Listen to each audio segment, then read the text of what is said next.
Okay, here I am with Cameron, starting our third session, and Cameron would like to talk about an interesting theme he finds that I bring up that he has thought a lot about.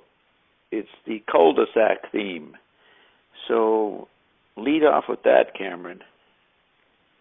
Okay, so when I was undergraduate, I got very interested in Nietzsche. One of the professors at Princeton was Walter Kaufman, who has done more translation of Nietzsche than anybody else, I believe, and who wrote a influential monograph on Nietzsche in the 1950s. And at least for a few decades, he was sort of the dean of Nietzsche interpretation in the United States.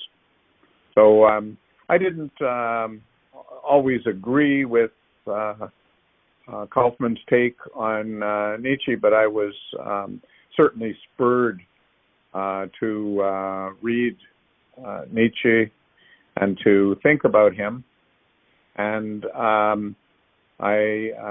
at Princeton, you have to write an undergraduate thesis, and I ended up doing my thesis on the second untimely meditation of Nietzsche. At the time, I couldn't speak German, so I was working in translations, but my interest in Nietzsche was one of the factors that led me to go and study in Germany, and to learn German there.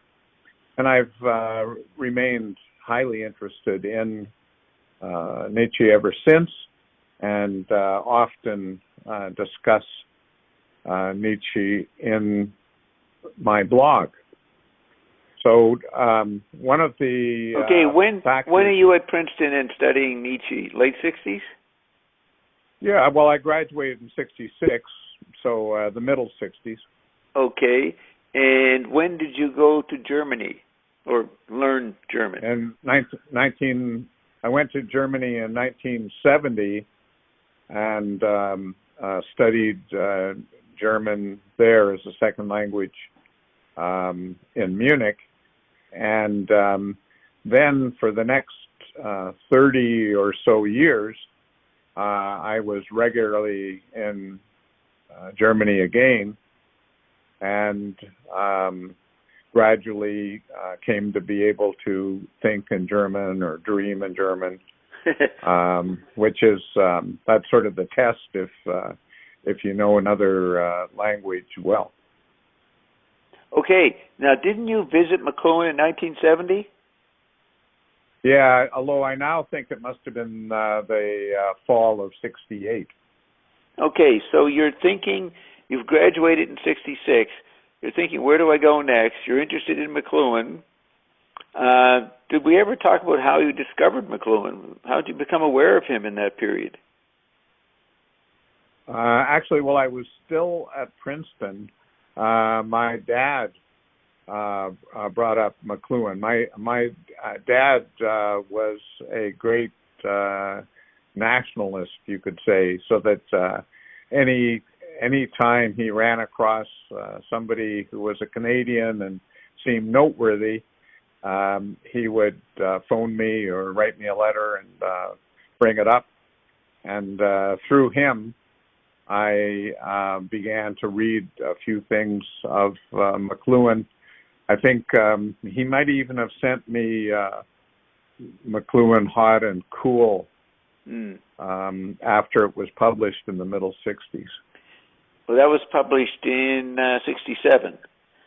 Uh-huh. Okay, so now I remember, it may not have been on the recorded part, the one where our first session that got aborted.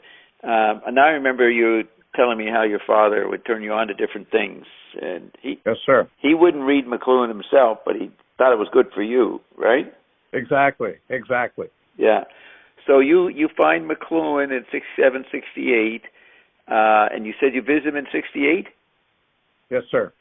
So I had already, by the time I visited McLuhan, I had read a fair amount of him. I can't remember in detail exactly which books I had read, but I had read enough that I thought it would be interesting to study with him. Right. Now, this is a dramatic point because you get turned off by the scene, and that leaves you open to do Nietzsche. If you had not been repulsed by the scene, no more Nietzsche, maybe. Well, I had already been very interested in Nietzsche, so it was one of the things that I brought up with McLuhan in person was a topic I often deal with in the blog, and that is I tried to convince, or at least to interest McLuhan in the idea that there were problems in philosophy that had existed at least since the time of Nietzsche that his work might answer. But he wasn't interested at all. He just seemed to indicate that, well, that's conceptual thinking or something like that. Okay. But when I think about it... Okay, go ahead. Well, I just wanted to say that one of the reasons I think this was the fall of '68 was that McLuhan's handlers, if you will, were asking him very, very easy questions and very repetitive questions. And I thought that this indicated a lack of thinking or just a lack of curiosity at the center. But in retrospect, I'm thinking maybe they were trying to re-engage McLuhan's mind following his operation in New York. Yes. Now, the Watsons were there, weren't they? Not that I remember. You didn't know the people around. You don't know who the handlers were, so to speak. Well, I knew his brother was there. I knew Eric was there. Harley Parker? That I don't remember.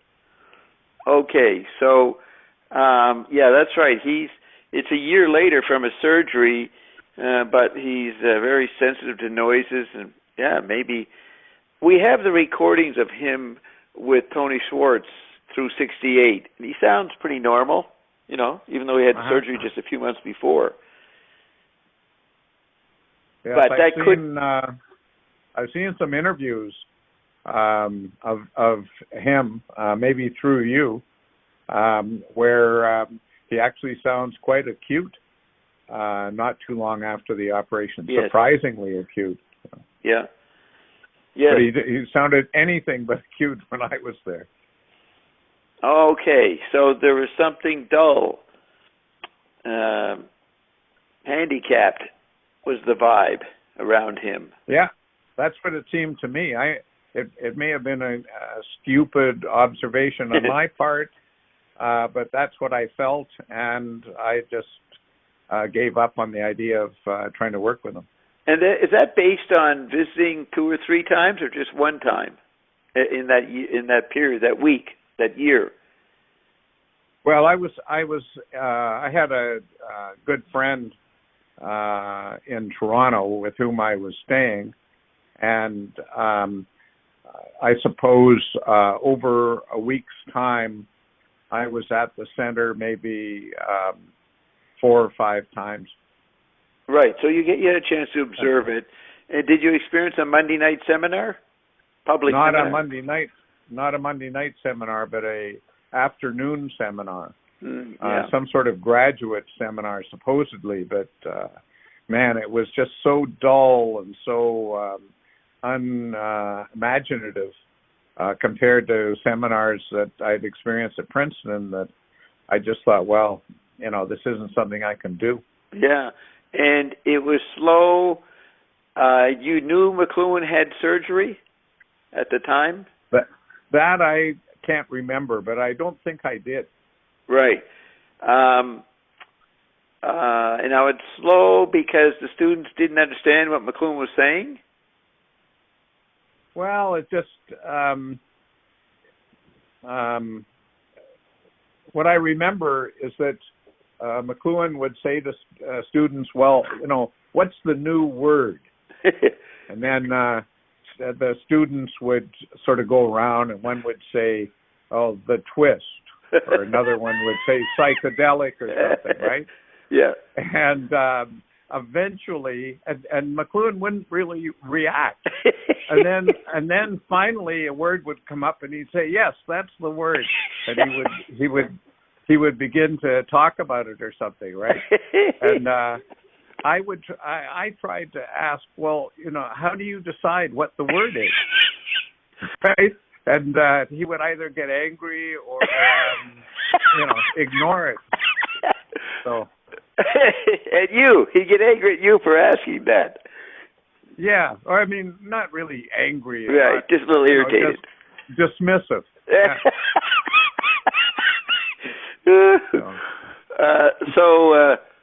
So it was an odd vibration between you two the whole time, right? That's right. Yeah, out of sync.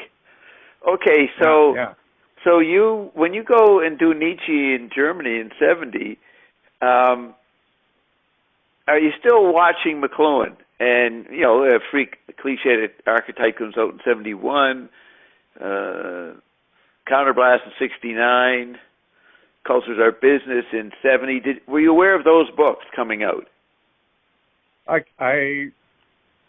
can't remember the exact titles I was reading. I doubt that I read them all, but some of them, definitely. Right, so you kept following McLuhan book-wise, and you had no desire to go back to the coach house. Right.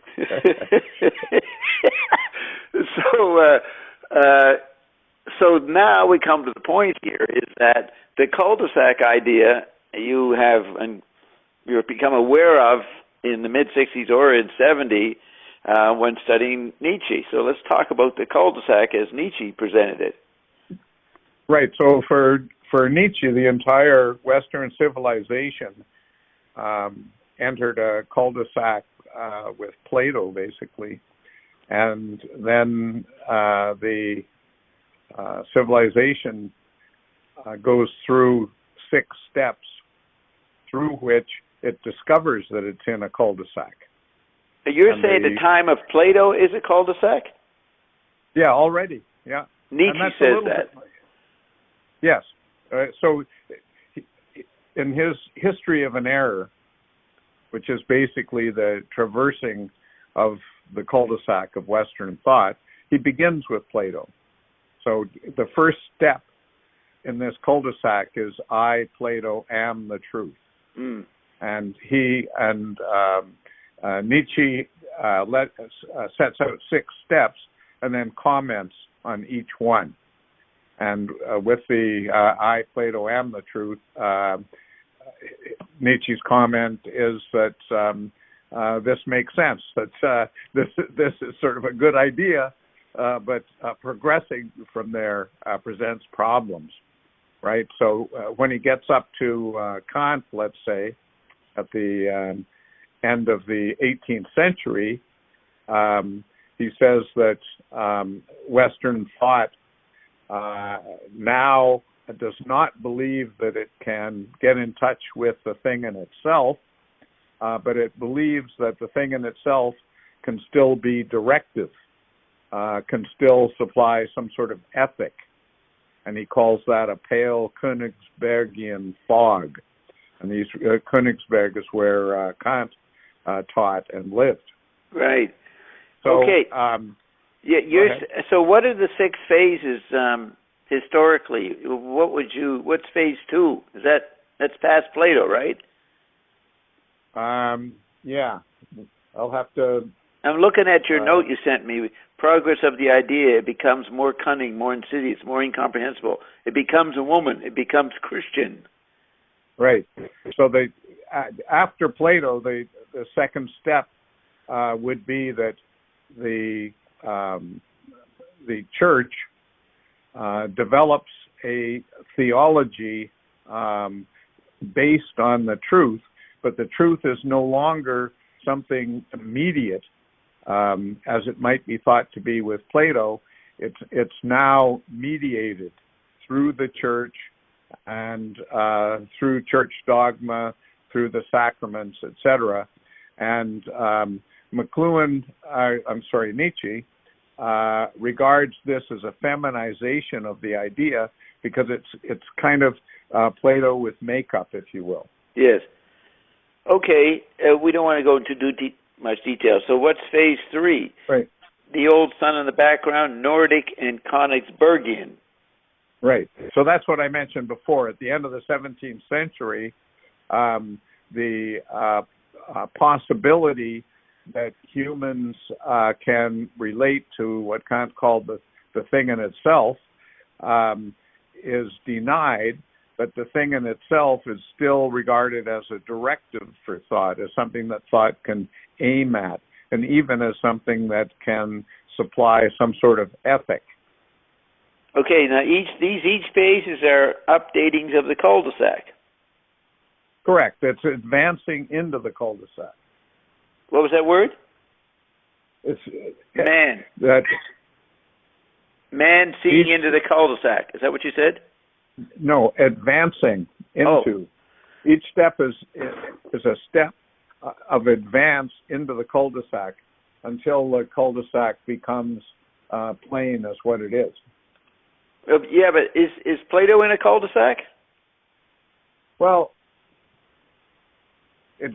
we have the same problem here, Bob, where if we say, was there tactility in the Gutenberg galaxy?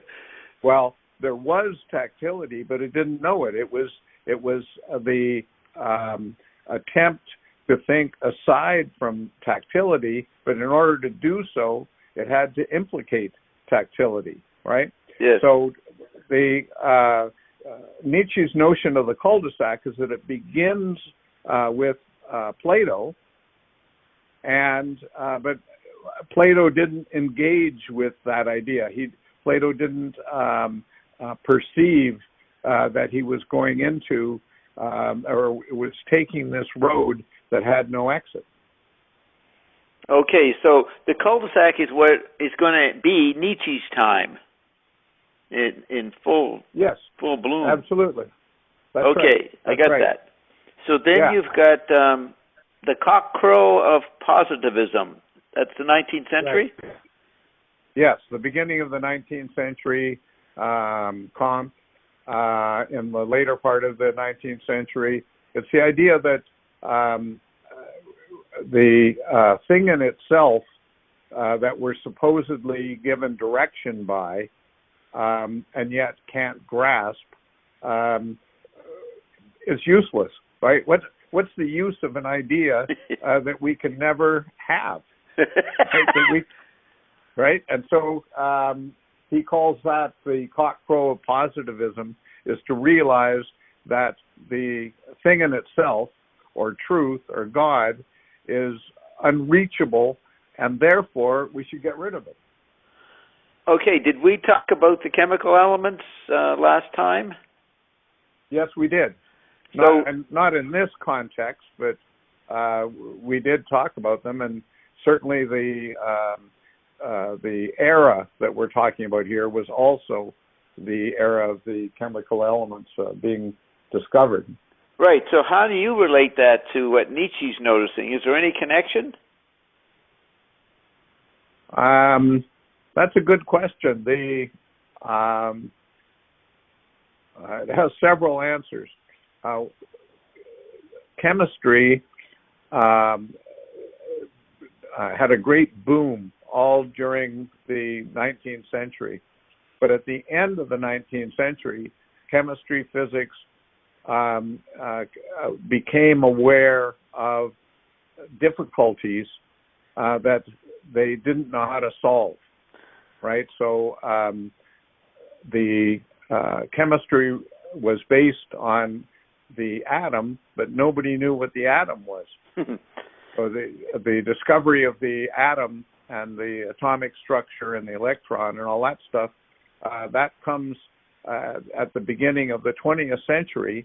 And at the end of the 19th century, the problems with trying to discover what the atom was in physics trying to discover if there was an ether that light could travel through and that bore the waves of light. That was a problem in physics.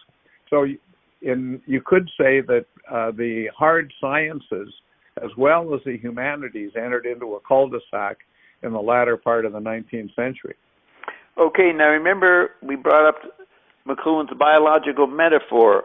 And is McLuhan saying biology replaces physics and chemistry as a framer of Western thought? I don't know about that, but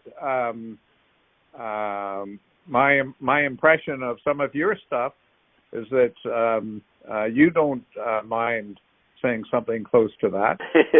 That's right. You like the idea of some kind of collective biology taking over. Yes, the chemical body, I call it. Uh-huh. Okay. Is that the chemical body, or is that? No, that's the chemical body. Yeah.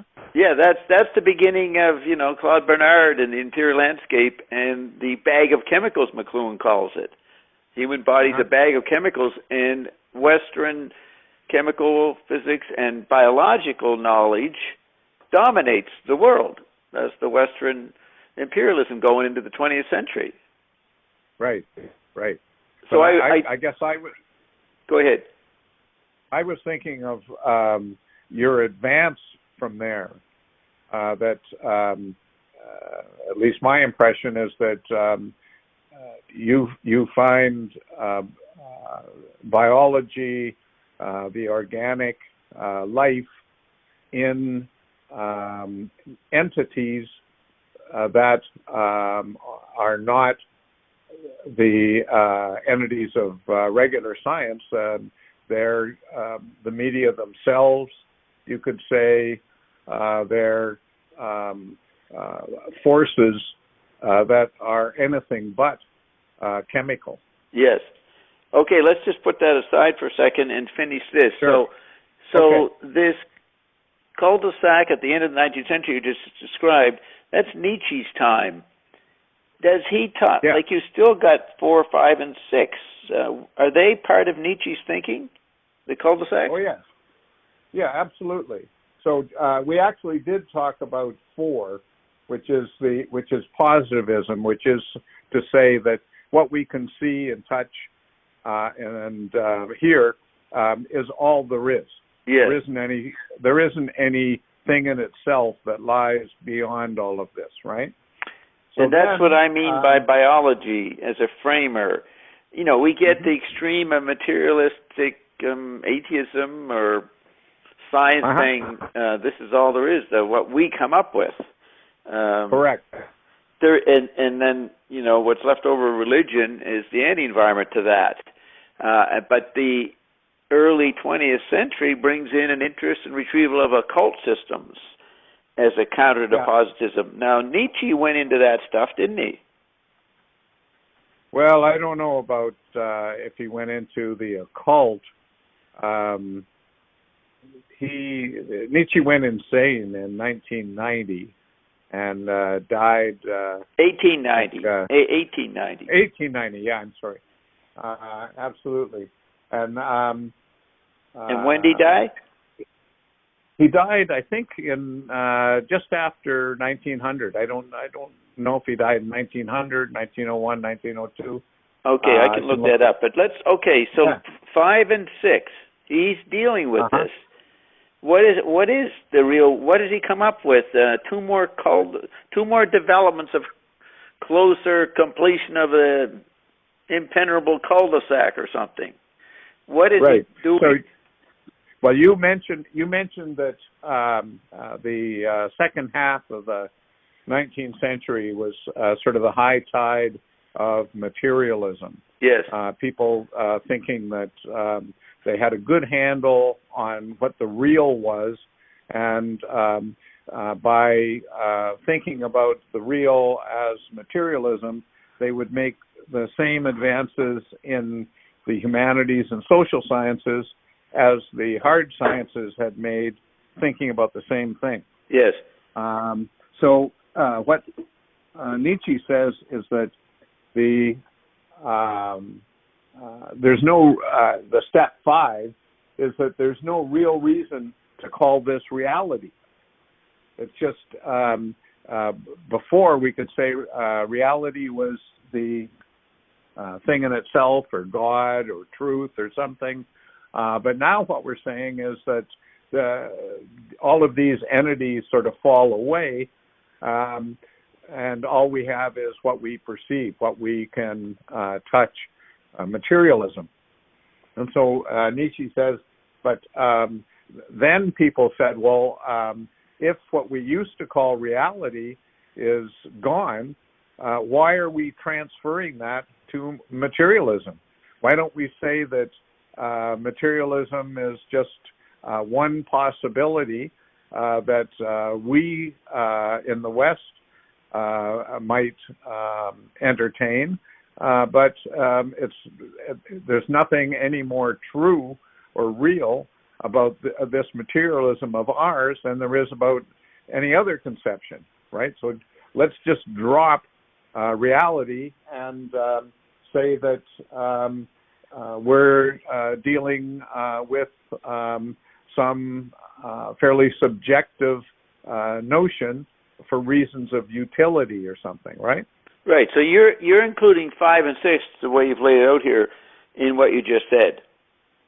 No, well, not really, because the decisive step in 6, and it's here that I think there's a relation with your notion of the cul-de-sac, is that Nietzsche says we've done away with the real world, and so all we have left is the apparent world, the world that appears to us, that we can touch and hear and smell. But he says, if all we have is the apparent world, then we have no world. So the apparent world also disappears. And the logic behind this is that in order to specify what the apparent world is, there has to be some real factor. So, for example, a poet can specify something as real, but the poet can only specify something as real if the poet has reality. And if we're withdrawing reality from everything, including from the poet, then there's no way to specify what's real, and everything just dissolves. Okay. Is that those writings? I guess that's the end of his writing. Those are those later stages. Is that when he's considered insane? No, that's 2 or 3 years before that.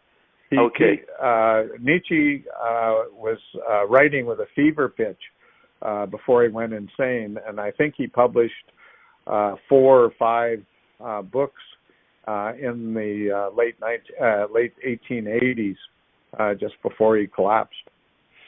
Okay, so since I've engaged second sight people who seem to have it, Michael Blake Reed was a medium for the Evergreens that McLuhan went to in 1976.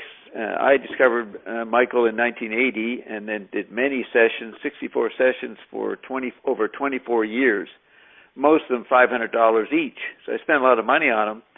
But at one point, I could talk to any dead person I wanted, and I did many people, including ours with McLuhan.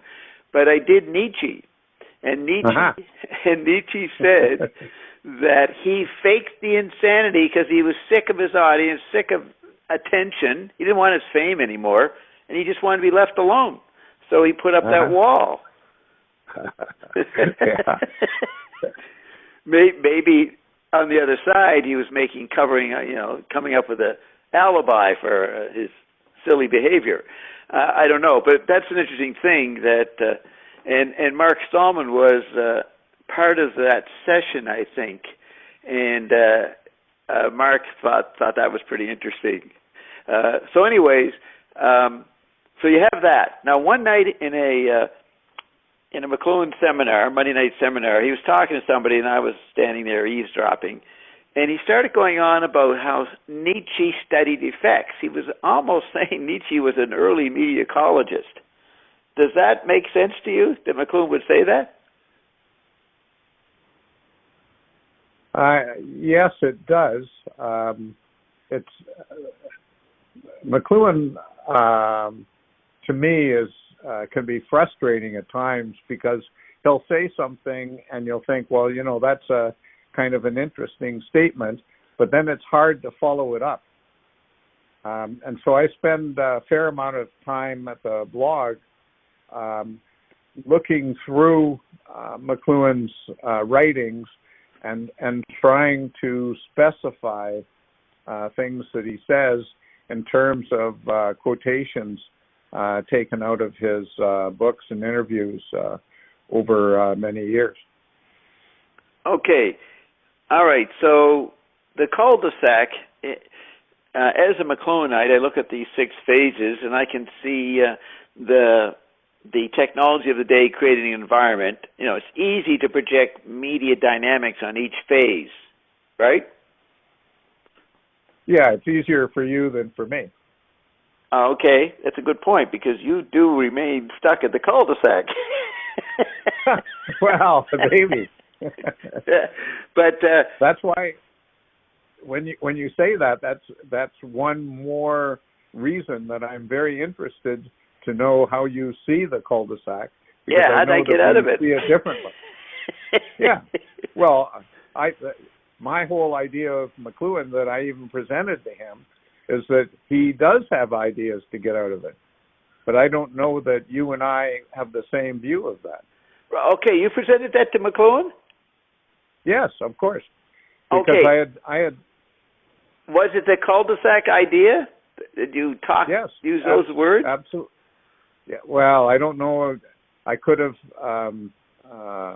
talked about the general problem of Western civilization, of losing meaning, of losing orientation. But it would have come directly from Nietzsche because that's what I had done my thesis on.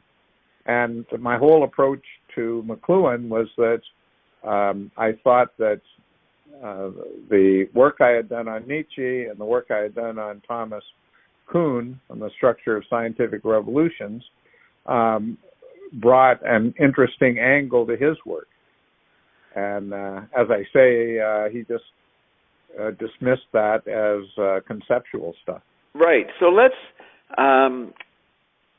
You didn't understand McLuhan that well at that time. You maybe thought you did, but you've learned a lot more over the last 40 years, right? Yes, sir. And you have a deeper understanding of McLuhan. Would you still present what you presented in '68 to him, that Nietzsche solved or gave some indications of solving the cul-de-sac and applying it to McLuhan? Whatever you said, would you still say that today? I think so, yes. Okay, well, let's hear it then. Let's hear a little bit about what he thought was conceptual. All right. Well, remember that I'm, at the same time that I'm talking about this stuff, I'm aware that you have a different conception of the cul-de-sac and a different conception of how to get out of it, and I'm very interested in hearing about that. Okay. But if we take my view, then it is that Nietzsche defined the cul-de-sac, but did not define a way out of it, at least in my view. So what Nietzsche did was he described how Western thought had come to nullity, you might say, how Western thought had found reality just turned to dust in its hand and had no way of finding something firm again. Right. So, with as a possible answer to that, and by the way, this relates to McLuhan's reading of Burroughs, because I think there were parts of what Burroughs had to say in that same TLS issue with McLuhan in 1964, I think Burroughs brought things to mind for McLuhan that he much appreciated. Yes. And one of the things that he talks about is he mentions a couple times, forget me. And what he's saying there as a literary technique is that you don't write from the I. Who says this? Is this Burroughs? Burroughs this says is in that. Burroughs. Okay. Yes. Yeah, don't write from the I. Right. Correct. So listen to the murmur of the voices that are coming to you, right? Not what you are writing on your typewriter for others. Yes. And this is very close to what McLuhan had discovered with André Girard in 1958, namely the distinction between light through, which is light coming towards us, as opposed to light on, which is light coming from us. Yes. Okay. Well, so light on is reflecting off the page. Is that light coming from us? Well, the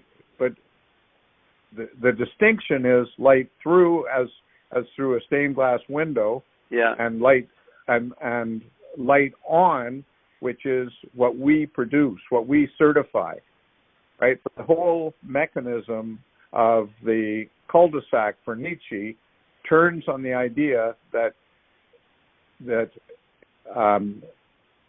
reality, once there is no such thing as an objective thing in itself, or God, or a dogma that people simply accept, once there is no objective marker, then reality depends upon subjective certification.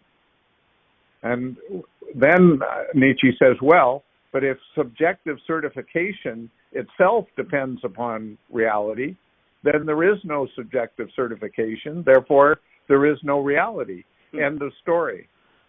So now, are you saying that Nietzsche used the terms light on and light through? No, I'm saying that that difference, which McLuhan came across in late 1958 in New York, that difference is one way of explicating what was going on with Nietzsche. Okay. It's imported to him, in my view. Right. Remember, we're talking about the cul-de-sac and how we can get out of it. Yes. Now, okay. It seems obvious to me, through my McLuhan bias, that Nietzsche was talking about percept, and he had given up the conceptual, the book culture. Isn't he arguing just with books? I think that's a good way of putting it, but without turning the percepts. I mean, you're putting your finger exactly on the way out of the cul-de-sac. Yeah. And that is to turn to percepts, but not percepts as my production, rather percepts as coming to me. Right? Yeah, that's so light on. That's light. No, that's what McLuhan calls light through. Okay, coming to right? me. All right. Right. And what's interesting about percepts is that they are inherently plural. Right. So we mentioned this whole idea when we were talking about the Paleolithic hunter. Yes. In our last conversation, right, where the Paleolithic hunter has percepts that come to him as ways of understanding what he or she is looking at, right? And that's different from developing concepts and interrogating the objective world through some kind of making precise through the subject. Okay, so McLuhan says the literate eye is a passive eye. Light bounces off things and comes to him. you're saying light through is light coming to the observer. That's the definition of the passive eye, the non-broadcasting eye. The primitive eye broadcasts. Have you seen those ideas? Carpenter does them, and I think they became what they beheld. Uh-huh. Yeah, I mean, what you're saying is true. It's just that these terms can be used in different ways in different contexts. Okay, so right? when you're saying that, you don't mean when you say light on, no, light through comes to me. Right. That's not the passive literate eye. No, absolutely not. The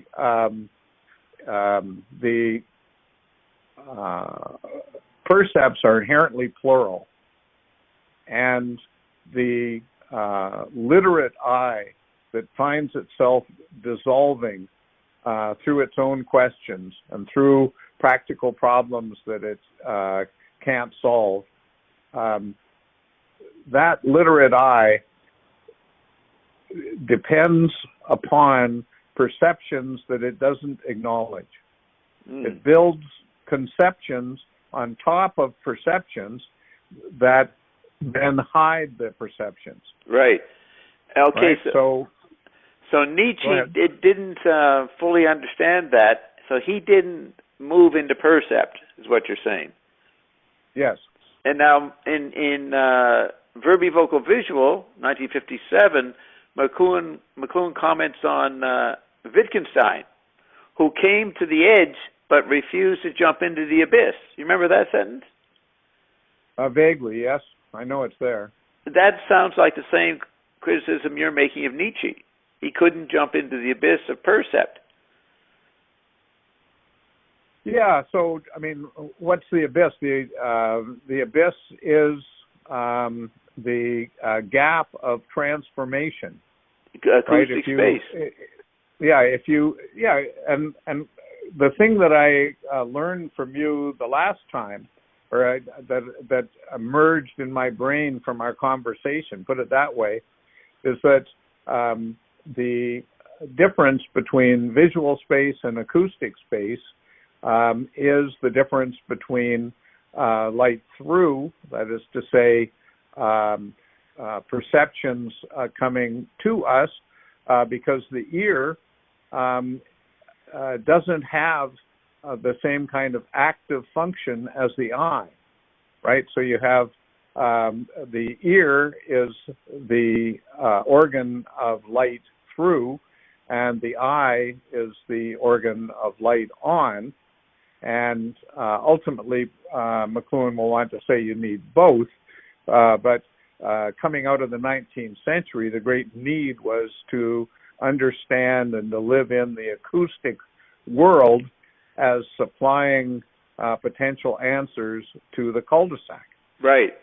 And would you say that the men of 1914, Lewis, not so much Yeats maybe, but Eliot, Pound, and Joyce, they did get into percept that Nietzsche couldn't do? Isn't that what McLuhan claims? I think so, although all of these people, and also including McLuhan, have the problem that it's one thing to vaguely understand something, it's another thing to make it precise, and it's especially another thing to be able to communicate it. And our whole present world situation tells us that that communication has not been achieved. Okay, so but McLuhan, he comes to the technology, and I guess we can see it in Joyce and Eliot and Pound. They see the technological factor, and definitely in Lewis. So did McLuhan figure something out that Joyce and them didn't figure out? Maybe. I think in his own mind, he'd probably say that it was necessary to be religious in ways that most of them didn't understand. Maybe right. Eliot did, but Pound and Lewis and Joyce did not. Yeah, did you say maybe Pound? Maybe Pound? No, McLuhan thought Eliot was on the right track by turning to religion, but that Lewis, Pound, and Joyce were on a wrong path. Right. Ultimately, yeah. Okay, so now the cul-de-sac that Nietzsche's talking about, we now know what you're referring to. What did you say to McLuhan? That Nietzsche contributes to what you thought McLuhan had figured out? That I thought that by looking at Nietzsche, that McLuhan's contribution could be clarified, and people would understand its importance. Of McLuhan, the importance of McLuhan, yeah. Because Nietzsche had a certain weight. Yes, well, had a weight, but not as a guy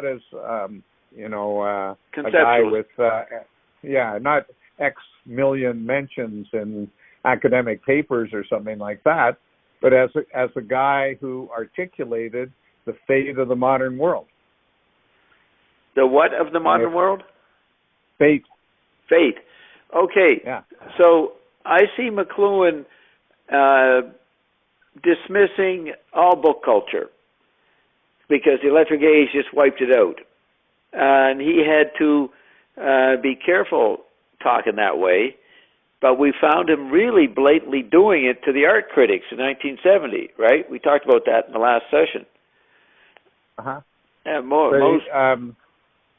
But remember, when it's one thing for book culture to be wiped out, it's another thing to recall all-at-onceness, where book culture has its equal claim with every other kind of culture. Right. So there's the cul-de-sac McLuhan was in. How do you mean? Remember he said in Playboy, a world that is dead, but we can't let go of it, and we can't get to a world that's powerless to be born. Do you remember that? Yeah. Yes, and that's a sentiment that was very common in the 1920s. I remember there's a quote from Rilke, right? And we are such disinherited children to whom no longer what's been and not yet what's coming belongs. That's the English translation.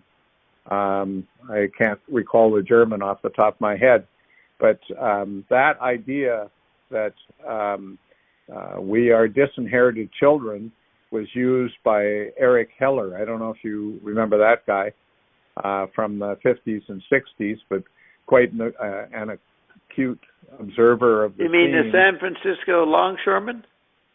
No. That was,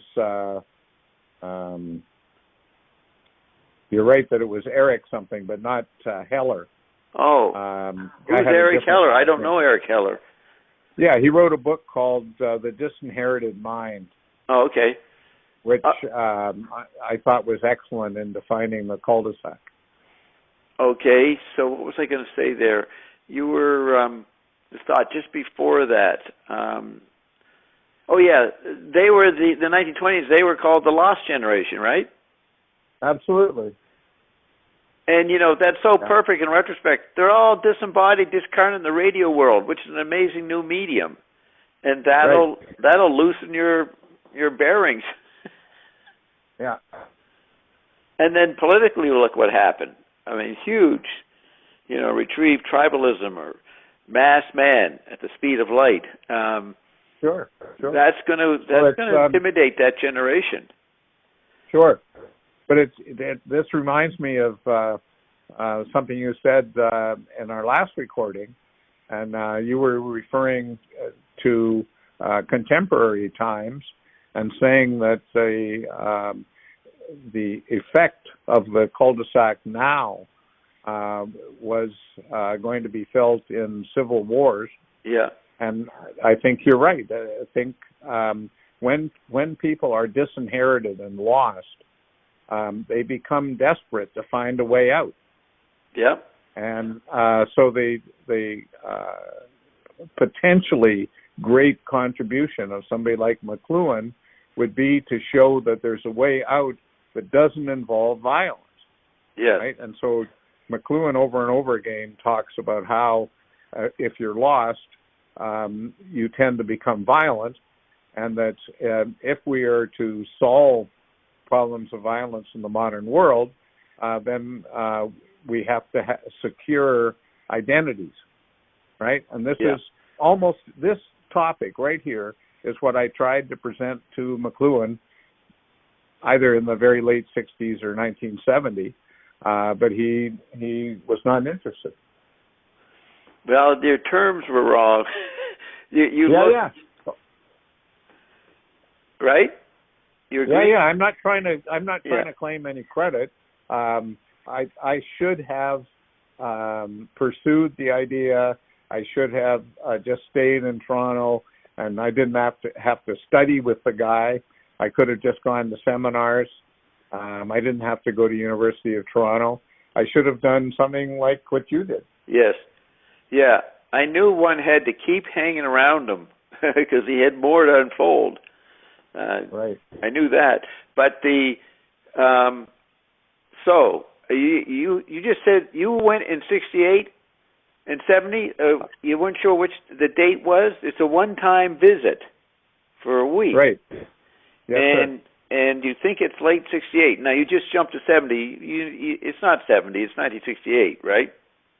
Well, I think so. The reason I brought in 70 is that I don't have any firm anchor that I can say this was 68 or this was 69 or 70. But I'm pretty sure it was 68. Okay. So we are witnessing this week.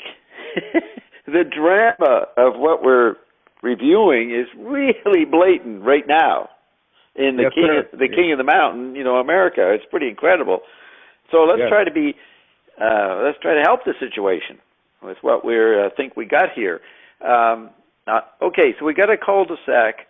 So the powerless to be born and the inability to forget, to drop the past. That's a good quote, right? Absolutely. And it might come from someone else. I'm not sure.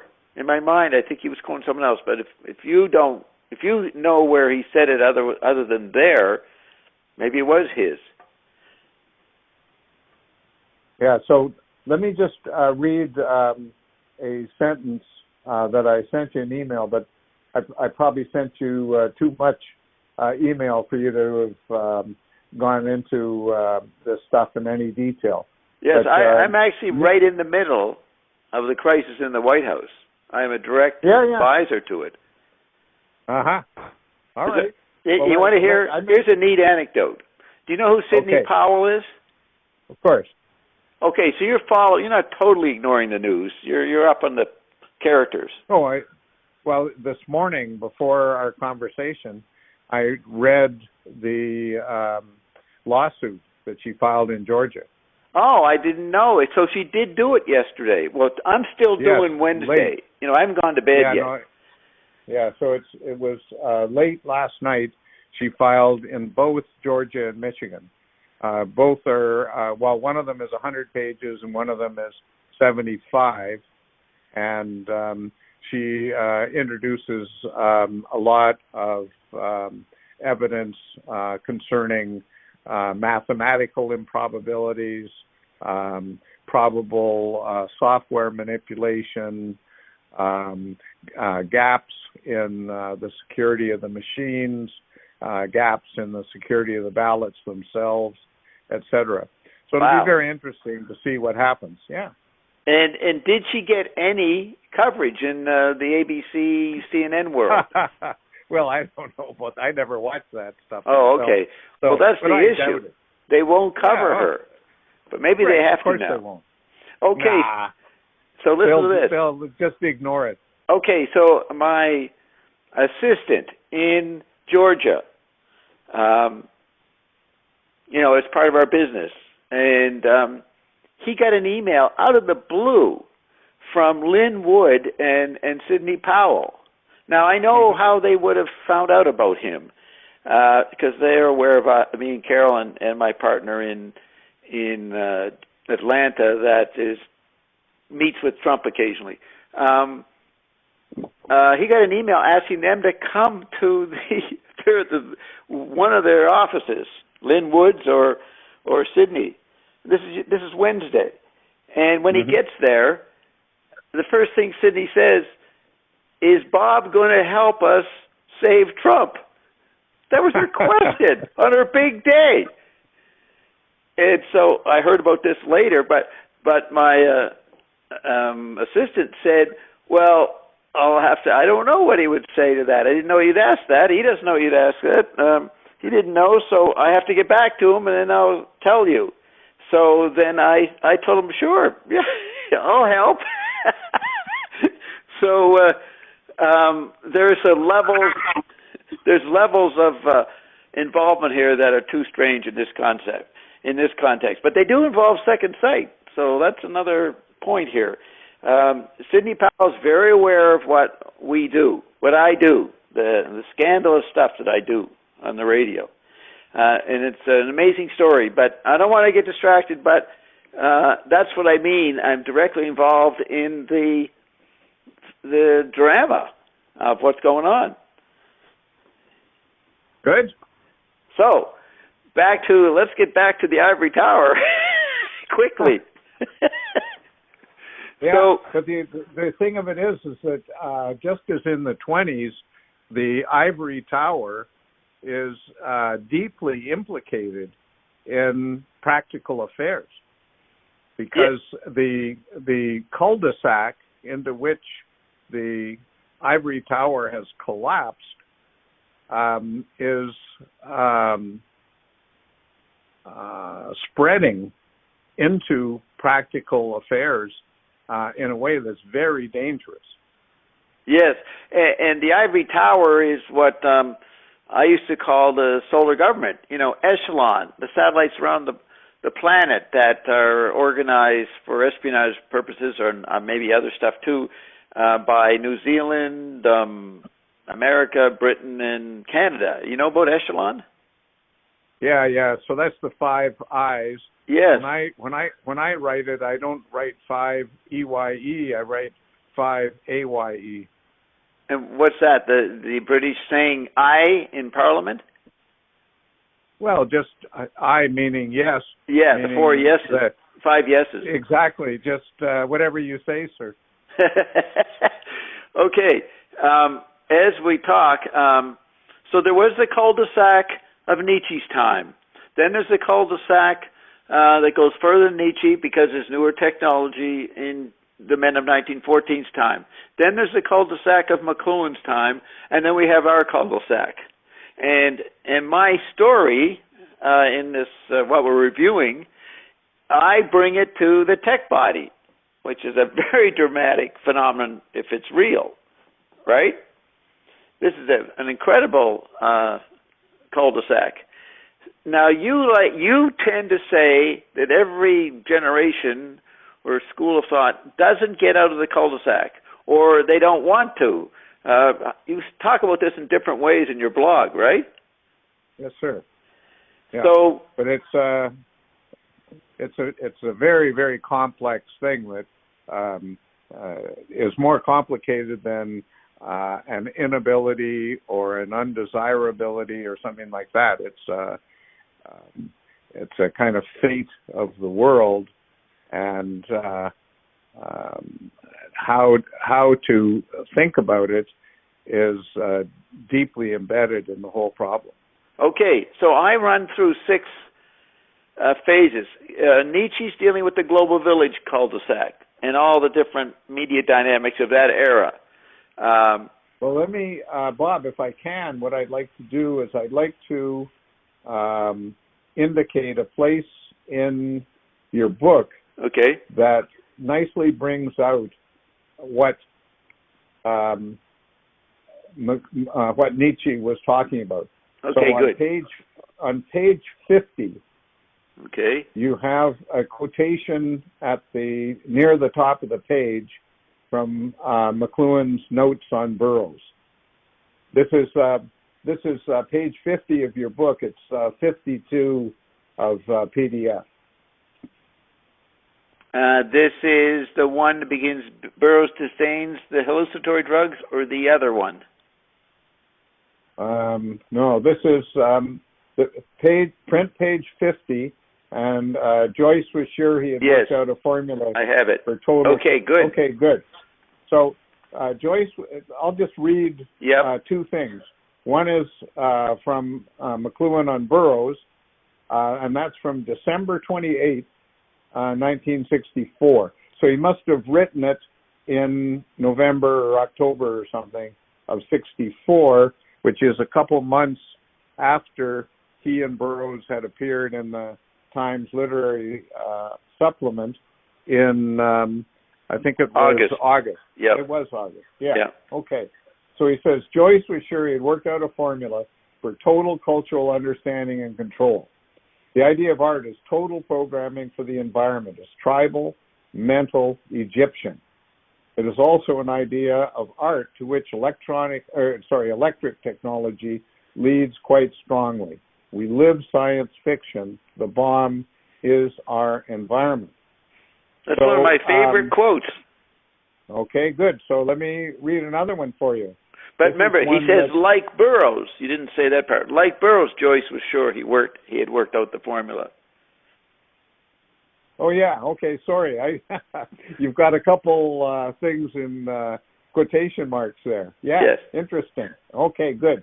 So what I'm going to read you now came from Andrew Crystal, I believe, and was something that you have on your website, and it's a letter to Wilfred Watson from October 1964. So it's written just at the same time that McLuhan must have been writing his notes on Burroughs. Yes. And you'll see that it overlaps with it very strongly. He says, talk about blind spots in regions of maximal impact.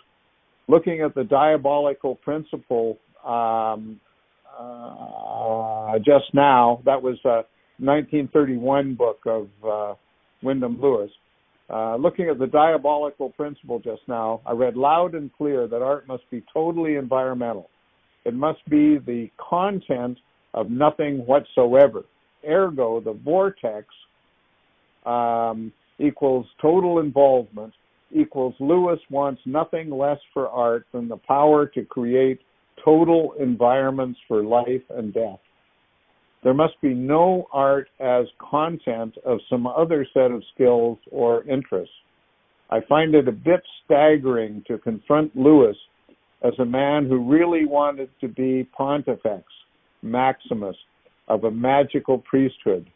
I suppose Yeats, Joyce, and Pound had similar aspirations. Their priesthood was to create new worlds of perception. They were to be world engineers who shaped the totality of human awareness. Their pigments and materials were not to be paint or words, but all the resources of the age. Such were the pharaohs. They made of the world a perception lab. Now, amazing. That's the Wilfred Watson. Yeah, and both of them talk about Lewis. Both of them talk about Egypt, and both of them talk about, unknowingly, talk about Nietzsche's idea of the cul-de-sac. Because you're saying both of them. You mean Watson in his response? No, I mean Burroughs. The notes on Burroughs on the one hand, and the letter to Watson on the other. Oh, you're saying both writings cover the same point. Both writings by McLuhan at the same time. Yes, and both of them define what Nietzsche means by the cul-de-sac, because what both of them set out is that the artist, and the artist here can be the scientist, It can be just somebody at a bridge club telling us what he or she thinks of the world. The artist takes up the Egyptian stance of defining the world. And the presupposition, which Nietzsche saw, was that artist must, him or herself, be real in order to do that. And if that reality is taken away from the artist, then everything falls apart, and that's what the cul-de-sac is. And here's McLuhan in 1964 writing to Watson, where he says just that. He says that the artist wants to be this pope that dictates what the reality of things is, and that's ridiculous, right? And he says that's what Joyce wanted to do, that's what Lewis wanted to do, that's what Yeats wanted to do, that's what Pound wanted to do, and McLuhan is indicating his disagreement with that. Yes. And I believe what he's saying is that if the artist, instead of being the director of reality, is the receiver of reality's plural. Reality's what? Whirl or swirl? Plural. Not singular. Reality's plural. Yeah. Okay. Yeah. Not singular, but plural. Yeah. It's the role of the artist to find one of the percepts that are incoming that avoids or gets out of the cul-de-sac. Right. Now when I read this Notes on Burroughs, many times through the years, I eventually realized that Joyce and Burroughs were he's saying they're panic media ecologists. They want to turn off the present environment. Now McLuhan, he's a little more flexible. He says, we don't need to turn it off with finality. We just turn it off for 6 months and then note the services and bring it back on. And so I thought it's the only time when he confronted a media ecologist equal to what you would think McLuhan was about. If you're a Neil Postmanite guy, let's turn off TV, get rid of it for a long time. That's a panic media ecologist. And McLuhan is pointing out his vision is different from Burroughs and Joyce because he's not a panic media ecologist, and he wouldn't hit the off button. That's what the shut on button or something he says in that article. Mm-hmm. Yeah. He wouldn't panic like them. He'd turn it off Correct. for a few months. In other words, McLuhan has the advantage that after the bomb, after World War II, the panic of culture moving into the 1940 period, McLuhan knows we survived it. And he knows we got a whole bunch of newer, different problems, a different kind of softer cul-de-sac, cool television and that, and then the satellite environment. So have you noticed that? When McLuhan is the contrarian, if you bring in someone close to him, he'll bring out another aspect of himself that he never says. He hasn't seen to be. You get what I'm saying there? So absolutely, I get what you're saying. But as usual, there's the difference between you and me that I would put it in terms of all at onceness. Whereas what you say is he's not panicking. He's turning off television, let's say, for 6 months or 3 months or something. Yeah. So you would say it's not long.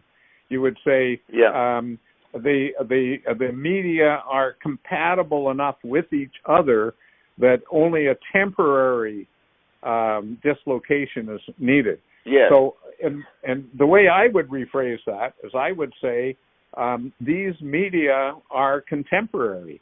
They have the same time, right? It's all at once. And so what's necessary to get out of the panic is to realize that the metaphor or the transformation or the tactility between these media is how can ecological. I say, ecological. Yes, absolutely. Or electric. Or yes. Right. They're in touch with each other. Now I indicate that probably these quotes come after. But remember, he says in the mid-60s that for the first time, humans are not conditioned because they move from one kind of environment to another and they don't get stuck in any one, and the multi-shifting creates a new detachment. You would know where that quote is? Do you know what I'm referring to in here? Oh, absolutely. That's no, I don't recall it in the book, but it's certainly a very important aspect of McLuhan's thought. He talks about that in the middle 40s when he begins to talk about the maelstrom, and then he says that specifically in the preface to Mechanical Bride. So you're absolutely right that's a very important component. Yeah, let me find it. What's a word that's in it? See, I just put my search button in. Can you think of a multi for the first time? Maybe something like that. For the first time. Let's see if that gets me there.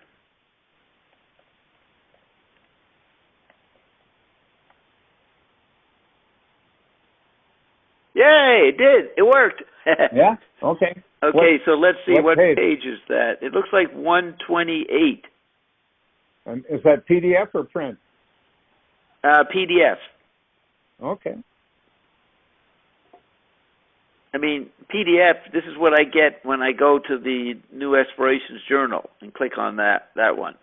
That's PDF, right? When you say print, what is that? Well, the print page is the number at the top of each page, and the PDF page is what you can change on the bar at the top. You know where the arrows are for going up and down? Okay. So right beside that is the PDF page. So you're talking about the print page or the PDF page? The PDF. Okay, so that's 126, and here's the quote from Notes on Burroughs again, or? No. I'm on page 128. 128. Okay. Yep. Okay, so what are we both looking at the PDF? Yeah, this is the quote from Prospect in 1962, let me read it. Which is go ahead. And this is in 62. This is before Burroughs. Yeah. He says, and I think it is this, and he's saying this to an art magazine. So he gets his most inspired things, it seems, or unique things in for art environments, for art audiences. They bring out the more interesting McLuhan. So he says, and I think it is this multiplicity of media that is now enabling man to free himself from media for the first time in history. What an amazing sentence. He has been the victim, the servo mechanism of his technologies, his media from the beginning of time. But now, because of the sheer multiplicity of them, he is beginning to awaken because he can't live with them all. There's your simultaneousness, all at onceness. So, see, this is an amazing quote because this is where the environment is the artist, the sculptor. We are becoming awake not by any art objects, and in this mid-60s he's always saying how ridiculous the art object is. So the art process, he said, mimes the act of learning. He makes a lot out of the learning process is in our environment. You know what I mean there? Absolutely. Yeah. In fact, that's what we've been talking about, but I'll explain that in a little while. Right. So Finnegan's had become awake. Maybe Joyce saw that. Joyce may have seen this process that Marshall's spelling out here, but it would be riddled with doubt and all the problems that Joyce had himself in his career and his personal life. Here's McLuhan, a more relaxed position, can see this without much personal agony that Joyce was going through. But it may include what Joyce was showing, the process, as Barry Nevitz said on page 197 of 297 of Take Today, where They say the recent retrievals of tribal unconscious are now replaced by the recently achieved forms of consciousness. And I asked, what are the recently achieved forms of consciousness? And he says, Finnegan's Wake. Now, granting Barry the same awareness as a good student of McLuhan's that he got to this point, maybe 1972, 10 years later, so he understood what McLuhan was saying in 62, and he was telling me the process that had been externalized in an ecological interplay in the global theater was leading to this incredible awake condition, or what McLuhan called collective consciousness, not collective unconsciousness. These are the ideas I've meditated on for 50, 40 years. These quotes and these points. Right. But notice, Bob, how this actually recapitulates what we were talking about before. Because what happens when a person becomes free of the multiplicity of media is not that suddenly the media become sort of transparent to him or her, right? It's rather that there's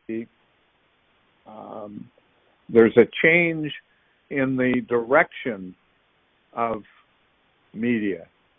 Instead of media controlling how things are seen or heard or smelled, now the media, in their plurality, multiplicity, as he says in this quote, are perceived as incoming. Yes. And it's precisely the freedom that humans have situated between incoming information that allows media to become intelligible. Let me respond to that. Okay. McLuhan is the doctor explaining to contemporary humans how they got to this awake state by default. They don't know that's where they've gotten. Right. And he's telling you how you got there. He's giving the prescription for the disease. What is it, the diagnosis? He's giving the diagnosis. And right. This leads to a huge indifference to anything anybody else brings up. Because everybody's going to talk from their specialist situation, as he has in Take Today. One of the final chapters is specialist ills versus specialist cures. He knows that we're in a new zone, a new water. A fish is fresh out of the water, as he says at the end of War and Peace in the Gold Village in 68. He is, and there's that quote, I'm the only one who knows what's going on. If you get what he's saying here, he is the only one capable of saying this, and you can't lock him in. He's not a Freudian. He's not an anarchist. He's none of those categories. As a matter of fact, he's right. discarnate Egyptian pharaonic being. He's in charge. He is in the pharaonic position by seeing this. Well, he doesn't he's very critical of the pharaonic position in those two earlier quotes that we read. Right, they are not conscious. They don't get there. The bomb is the exclamation point of history. He has the advantage of being after that. And he says in that quote, the previous one, the bomb is the environment. And it's very interesting how he talks about the bomb. The bomb is an environment of information. He talks about it quite differently than normal United Nations talk, about this terrifying weapon. Yeah, that's why he uses the phrase media fallout. Yeah, there you have it. That's other factors, other bombs. But when you're talking about being the doctor and making the diagnosis and the prescription, the difference we have is that I don't think he's describing a new situation. I think he's describing the situation that is always the case, but up until now has been unknown. Yeah, So, okay. He's conscious. He's the first to see what was unknown. And so this is why he's a complete put-on, and he can say that all his communications are satirical because he's not inside them. He's fully conscious of them, and he's putting them on. And correct. And so what that would mean is that all a human experience is some kind of put-on. Yes. And he understands the mechanism of the put-on. And all the different types of put-on. Other people call them cultures. Like he says, James Joyce is, an expert in all cultures and can live in any one of them. That's one step, before McLuhan. McLuhan comes after that. He's more aware. Right. Yeah, but so then, now this again recaptures everything we were talking about. If we're asking about how do you get out of the cul-de-sac, the answer is to realize that when a person is in the cul-de-sac, that is a perception. But there are other perceptions, right? And so the whole extrication out of the cul-de-sac takes place through the realization, number one, that perceptions are plural, and number two, that any one of them is available to us. Yes. That's what I call quadrophenia. Okay. Which is man's normal split condition, and especially if he's literate, he's got the schizophrenia, but the environment echoes the schizophrenia back at him. So you're made up of two types of split, making four parts. Two splits, two schizophrenias. The environment's doing it in front of you. Oh, that's probably another, bringing the cul-de-sac world. The cul-de-sac has been externalized in some way. In all sorts of very frightening ways. Absolutely. Yes. All right. Yeah. And so you can see the men of 1914, they begin to see that's coming, but they don't have the advantage of post-bomb world, and McLuhan does. But I like the way McLuhan perfectly completes their work.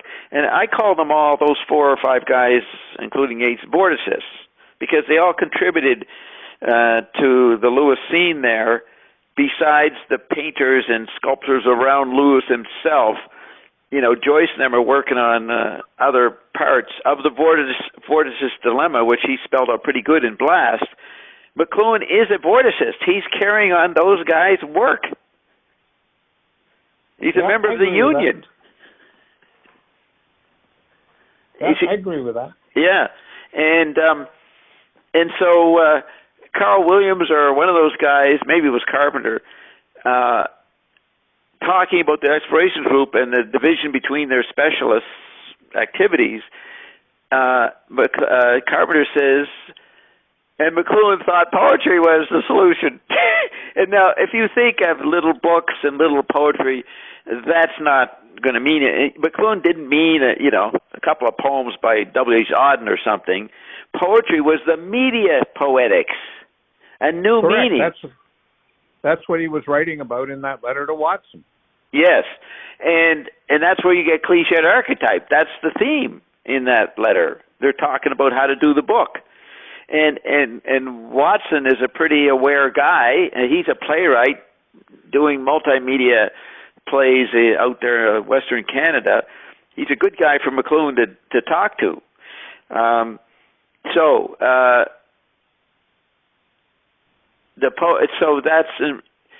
It's interesting. Carpenter's wrong to say that Marshall saw the answer in poetry, because people would think that's Leonard Cohen stuff or something. You know what I mean? And McLuhan said in the seminars a couple of times, when a poet would want to present his poetry, he'd listen to the guy, but he wouldn't tolerate it very long, and he usually said, "Well, that's too long, too many words." Yeah. And then he would point out that rock and roll is our modern poetry. And a lot of literate poets didn't get that. They thought they were still in the ivory tower, some superior position. They didn't recognize as he says in that early 70s lecture, rock destroys the Goomer Galaxy, visual space, and our whole heritage. but it's poetry as an environment. Yeah, I agree with all this stuff. You know, I have a different way of thinking about it, I believe, but well, you're free to try to define the difference. I'm interested in that. Well, I'm sometimes I feel like I'm taking the direction away from your rap. One of the things that I'm hoping to do in the course of our conversations is understand better where you're coming from, and that to me means understanding the resonances in what you say. Okay, let me say this in response to that. You'll write that concept and percept are not so different. They're intertwined more than people, regular McLuhanites, use them. Isn't that right? Isn't that what you point out a lot?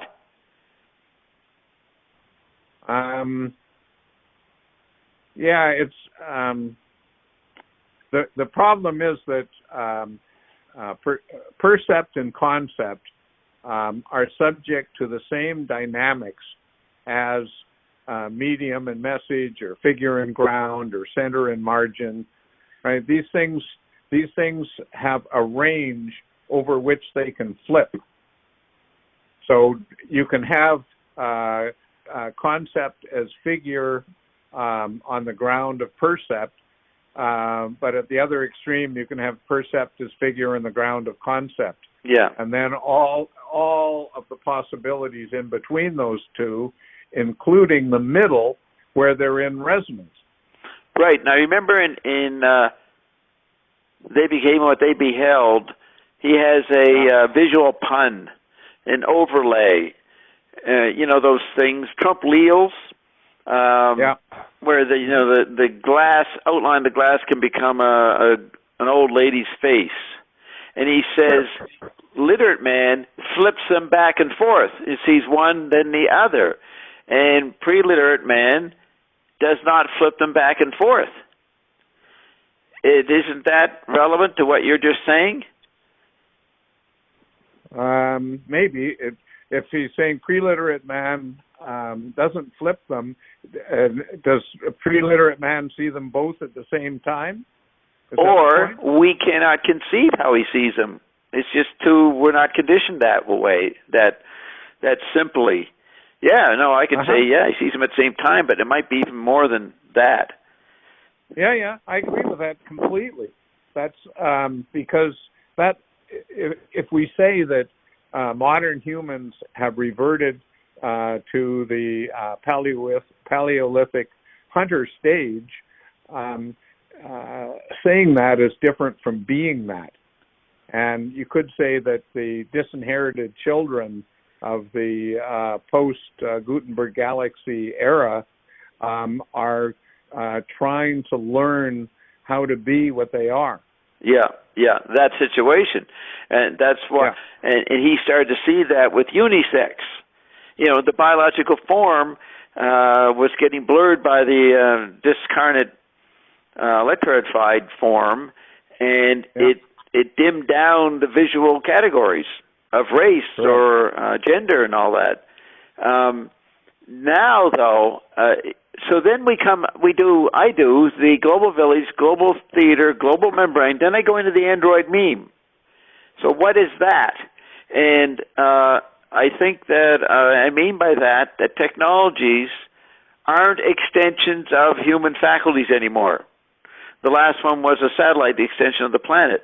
Then when you get into this digital world and weirdness, it's the extending of whatever they are, the software algorithms or something.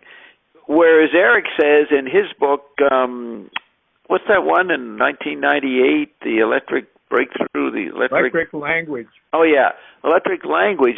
He sees that the digital technologies are further extensions of the parts of the brain. And I'm thinking, well, that's still an extension of the human form. The Android meme is technology extending itself. And that's the difference. This is a new problem. Don't know if McLuhan first saw it. Definitely the experience we have living in it is presented in Finning's wake, especially in Web 2.0, in social media. I mean, what a painting Joyce did of Web 2.0 world, right? Yeah, I would talk about this differently. I would go back to what we were earlier talking about with perceptions, right? You're talking about the subjectivity becoming autonomous and is no longer sort of encapsulated in humans. Right. That there's an autonomous subjectivity. Now, when McLuhan was reading Jung in the early 1940s, this was the sort of question that he was asking himself. So in regard to the trivial arts, for example, of his thesis, are these trivial arts things that we think about and control, or are we thought by them? Right? Are we what? Did you say thought by them? Yeah. Yes. Okay. So when he says to his Jesuit friends in 1944 that more important than Thomas for the Catholic Church is to understand analytic psychology, that is to say, Jung. Yeah. That's what he's talking about. He's saying if we're going to get a new direction for the church, we have to understand these autonomous subjectivities. Yes. Okay. Do you know the article, 1946, Out of the Castle and Into the Counting House? Yes, I have that. I haven't read it in some years, but I have it. Well, I was talking to Blake and Clinton last Friday, and Clinton, has access to what we can't get access to, the 40s writings, and he's having quite a time. I think you've talked to him about it, right? Communicated about it. I haven't talked to him, but yeah, communicated, yeah. Yeah, and so he sees, he's familiar with McLuhan's 40s state of mind, which is quite different from the 50s. And so I brought up this article, and he checked the archive list at Ottawa, and it wasn't listed. I hadn't checked that out. And I got it back in the 70s in Toronto, whatever book it was in, or magazine.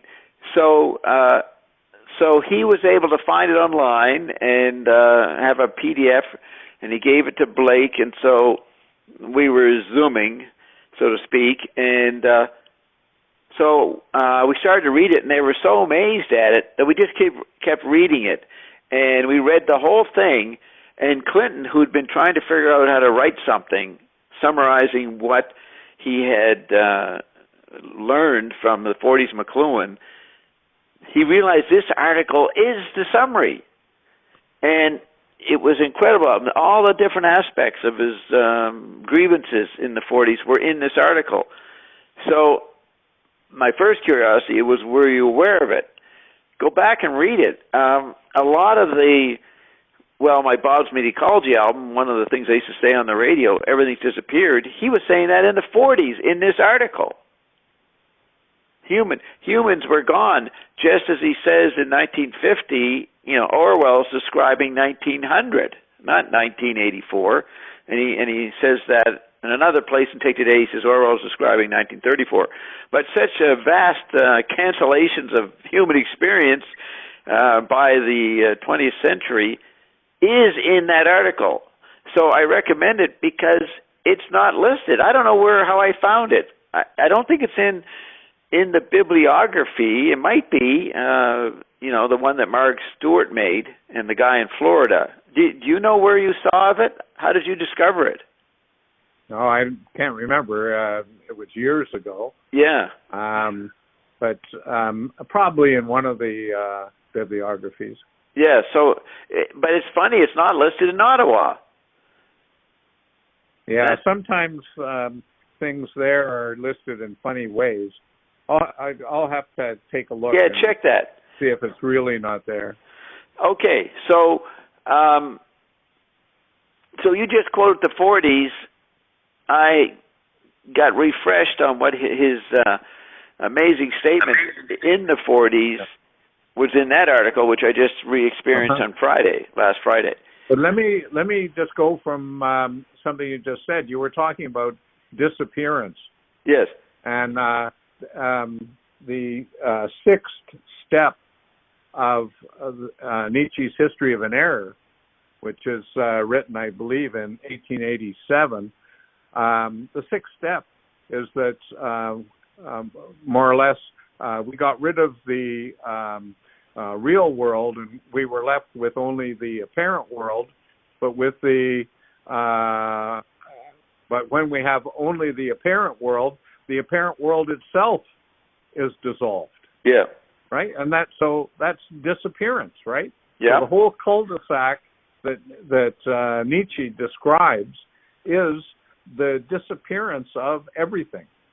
So when you say that McLuhan goes back to the case of 1900, in fact, he goes back to the 1880s, which is when Nietzsche saw this. Right, but then he says that's the effect of the telegraph.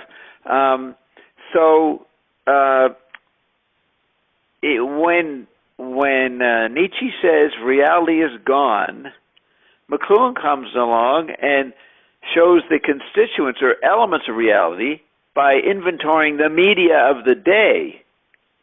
And then he says that leads to no more visual space. Is it more useful that McLuhan spells out the constituents or your chemical elements of the mix of reality than the just conceptually writing reality is gone? Absolutely. That's the whole key to answering the problem of reality is gone is to say or to demonstrate that reality is gone only given certain media presuppositions. Right. Media experiences. Media conditions. Right. Correct. And so with other media, reality is reinstituted. Yes. Right? And then the great difficulty that McLuhan was trying to think is that it's not good enough to see one of these media as canceling the other. The trick is to be able to appreciate them all at once. Yes, all at once. I get that point there, the way you're saying that. Yeah, he says in the Mike McManus interview, the problem today is the media are canceling each other out. Right. And so we're lost. We're no identity. We don't know how to re-put on the media environments. Correct. Absolutely. Okay, now, if Marshall was alive today, the implosion of the Android meme in front of us, and then the tech body pops out of it, this monstrous, amazing friend of ours that we call the tech body, that put Trump in and is creating the chaos right now, to living, what do you call it, a demon, a golem, what is it, Typhon, that phantom before me, and what a blow that phantom gave me, whatever terms we have of something that's a reality that that bugs us, that drives many people crazy.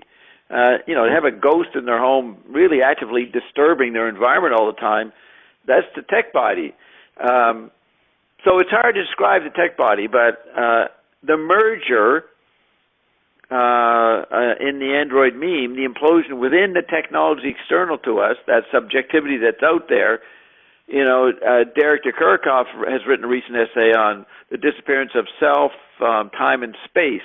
I see that as the Android meme phase, and the tech body is after that. And the tech body is here confronting us, and humans are really at a loss of how to respond to it. And that led to our huge cul-de-sac, right? The stopping of the economy. Is that the cul-de-sac externalized in some blatant way that affects the chemical body, not just the discarnate body? I think I would say yes to that. I mean, the difficulty is that I don't see these things as phases. I try to think of these sort of as all at onceness. For how can I put this? If media are elements, right? So that the medium is the elementary structure of human experience, then I see what you call phases as very complex molecules of media elements. Okay, so would you say that the tech body was the environment of the caveman? That whatever media they had harassed them like the tech body does today to us? Is that your all-at-onceness? It's always the same struggle of something externalized that becomes an environment? Yes, but the environment's never singular. So, I mean, if you take one family in Paleolithic times, that family was just as diverse as families are today. And then if you went out of the cave and you went over 3 or 4 caves to another family, those families would be just as diverse as families are today. So it's not as if today we have one haunting that is felt by everybody in the same way. There is definitely a haunting, just like a person can become physically ill from the flu or something like this. But it's not the case that everybody has the same flu and everybody has the same consequences from it, right? So what I find so valuable in what you talk about is that there's an aspect of McLuhan that I don't understand so well, and that is how he was such an accurate predictor of what was happening around him and what would happen. Yeah. And that is, and when he talks about those things, those are very complex things he's talking about. And you seem to me to better capture that complexity than I'm able to do. Okay. So that's like the difference between chemistry and meteorology. Right.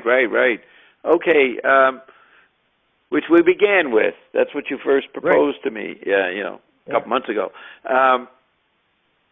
I wanted to say, when he says on page 11 of Take Today,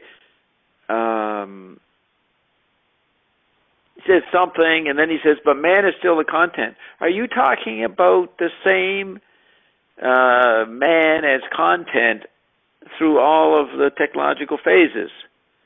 Is that what you're emphasizing? The constant of man? Yes, but man, of course, is a very, very complex thing. Saying man is a little bit like saying nature. And look at nature. Nature's got all of these elements, and the elements combine into compounds and molecules and into bacteria and viruses and animals and on and on and on, right? Yes, okay. So I'm certainly aware of the all-at-onceness today, and then including what apparently is different times. I mean, my buddy Ion talks about the big now. It's all of it's happening. Yeah. I can project that into what you're saying. So my alibi would be that when I write this book, I want to dumb it down for people who don't read too much to be able to read it. I'm not going to splash them with Finnegan's Wake. I'm just going to make it literally biased because it fits into how they think. Now, waking them up, I don't know if this kind of article does that. You have to confront Finnegan's Wake to be awakened. Every citizen has to go through Finnegan's Wake. They got to figure out, why would this book happen, this ridiculous book that you can't read? You know what I mean? And McLuhan explains why Finnegan's Wake happened. I'm probably doing more. If you don't do Finnegan's Wake, you're doing concepts. If you're right. Yeah. You can't get past it. In notes on Burroughs, McLuhan has this great phrase. He says, it's necessary today to live the discontinuous non-story. Yeah. Now, right? that's McLuhan's words? That's McLuhan's words. Yeah. Yeah, that's a great line. And you can see Baudrillard is doing the same thing. He calls it whatever it was, he called it the ideal something. He had some term in his later writings for the present, but it was, the wrong wording compared to McLuhan's apparently practical pointing out of actual environments. And then Baudrillard has that book, The Perfect Crime, where the crime is not committed against anybody, but it did happen. Something like that. That's like saying non-story. Yeah. You see, Marshall, that was the other point I want to make. You take his vision in the 40s, and then from the 50s on, all the different kinds of novels or writings or experiments done, they all revolve around McLuhan, who lays it out very simply in the 50s and 60s. The core of the world, and then all these, like Philip K. Dick, making a novel that goes back to the Roman Empire and says the Roman Empire is still in charge. You know what I mean? How he makes fantastic science fiction scenarios, but all the different types of writing, from Pynchon to Cormac McCarthy, or name anybody who became a figure at some point, Norman Mailer, Joseph Heller, they're all playing in the novelistic form with the same issues that McLuhan's doing. And that's why McLuhan could say he had made a new kind of novel, but it was a simple novel, at least in its terms compared to the incredible variety Baroque writing style of a Pynchon. You know what I mean? His stuff is real simple. Take Derrida. And Derrida came up with the word hauntology, right? Yeah. He's talking about the haunting, the ghost, the tech body. So it's interesting. You can look at everybody. It's the same person saying the same thing with their unique cultural conditioning or media biases. It's incredible how the idea that there is only one person or two, a male and a female, say, that's all there ever was. It's one person, this couple, and their children, I guess. Is that's a monad view? No, I don't think so. I mean, it's a monad view in one sense, and that is that the monad, in order to exist, has to fit in the universe somehow. Yeah. So that fit, which defines the monad, also defines the universe. And that's not right? good, and that's not, we wouldn't find that a comfortable idea. 300 years ago, beginning of print, you might find that. 300 years ago, you're almost talking about Leibniz, and that was Leibniz's idea, right? Yeah, that's what I was thinking of. But it's not. Yeah, but it's not it's not at all a bad idea, because then if you say, well, this monad, how might it be articulated? And one answer to that could be Finnegan's Wake. Yes. And you say a man and a woman and their children. And they're in a bed. So, it's a guy dreaming. There you are. Sleeping, supposedly. Yeah. But he's actually listening to the radio and other media. So you, when you read Plato, you can see you're reading McLuhan. When you're reading McLuhan, you might be reading Heidegger or Leibniz.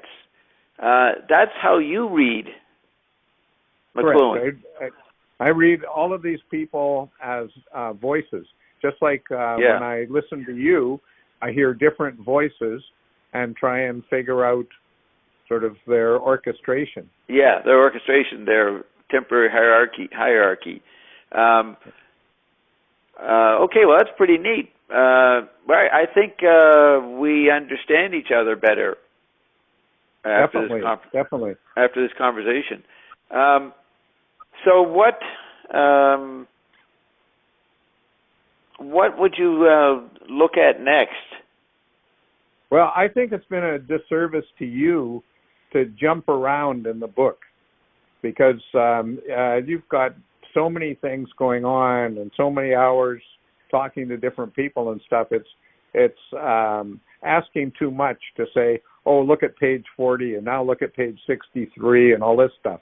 So I think what we might do is just start at the beginning of your book and just go through what we both think on our two sides are sort of highlights or at least points that deserve more discussion or something. Okay, that's good. I don't mind either way. I don't mind jumping around, but yeah, we've jumped around for a few hours now in 3 sessions. Yeah. And let's try the linear approach, I guess. On the surface is a linear approach. The next time. That's right. It won't be linear because any point that gets highlighted will then go off from that into all sorts of other directions, and the linearity will be broken. Yeah, and I don't think I'm deluded saying we're actually talking about McLuhan in a way no one's heard before. Maybe, I don't know. I think what we're doing is we're trying to think about McLuhan and think with McLuhan. Yeah. And I think that's he couldn't ask for anything more than that. Yeah. And you feel that hasn't been done by many people? I don't think so, no. Right. I think that the McLuhan industry largely exists to obviate the man. Yeah, yeah. Which seems to happen in the information society to anybody. Yeah. All through cultural history. They get absolutely slain today. All right, well, okay. Yeah. We've do you have an idea how long we've gone? Today, just over 2 hours, I think. Oh, that's good. We did just over 2 hours last week, so that's probably the limit. Okay, really good. Thanks a lot, Cameron. It's really amazing talking to you. No, same here, Bob. I appreciate it. Are we now set for Thursdays? Yeah. Did we leave Wednesdays definitively? Okay, good. That's fine. Thursday's better for me. Okay, I'll talk to you next week. Okay, thanks, Bob. Appreciate it. Okay, Cameron. Thanks a lot, too. All right, bye.